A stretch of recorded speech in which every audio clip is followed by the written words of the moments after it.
যখন আমরা পার্টি যখন স্লোগান দিতেছে ভারতীয় জনতা পার্টি আগামী দিন অমিত শাহজির প্রোগ্রামের লাগে আমরা এখানে স্কোয়াডিং অবস্থায় আমরা আইছি। আওয়ার পরে এখানে কংগ্রেসের লোক আছিল, এই অবস্থায় আমরা সেখানে আটকাইয়া পুলিশ আমরা হঠাৎ করে লাঠিচার্জ আরম্ভ করছে। এখানে অনেকজনের উপরে পড়ছে, আমার উপরেও লাঠিচার্জ হয়েছে এবং অনেক মানুষের ট্যাঙে হাতে লাঠিচার্জ হয়েছে কন্টিনিউ। পুলিশের এই অবস্থায় পুলিশ কন্টিনিউ লাঠিচার্জ হয়ে গেছে।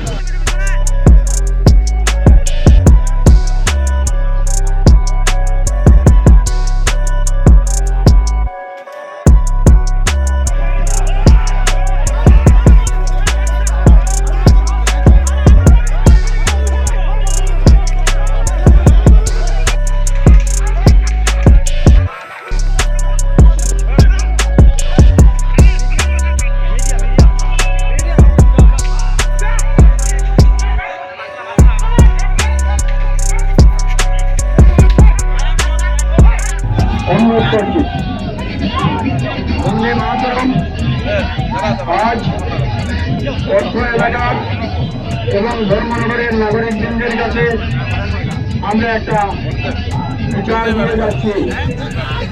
আমরা পুলিশের অনুমতি নিয়ে আমরা সভা কেন্দ্রে করার কথা ছিল সন্ধ্যা 6টায়, কিন্তু এখানে কিছু দুষ্কৃতকারীরা নিজেদের ব্যাগ নিয়ে বিভিন্ন রকমের স্লোগান দিয়ে একটা তাণ্ডব সৃষ্টি করার পরিবেশ তৈরি করেছে। পুলিশ প্রশাসন এখানে নীরব দর্শকের ভূমিকা পালন করতে বাধ্য হয়েছেন।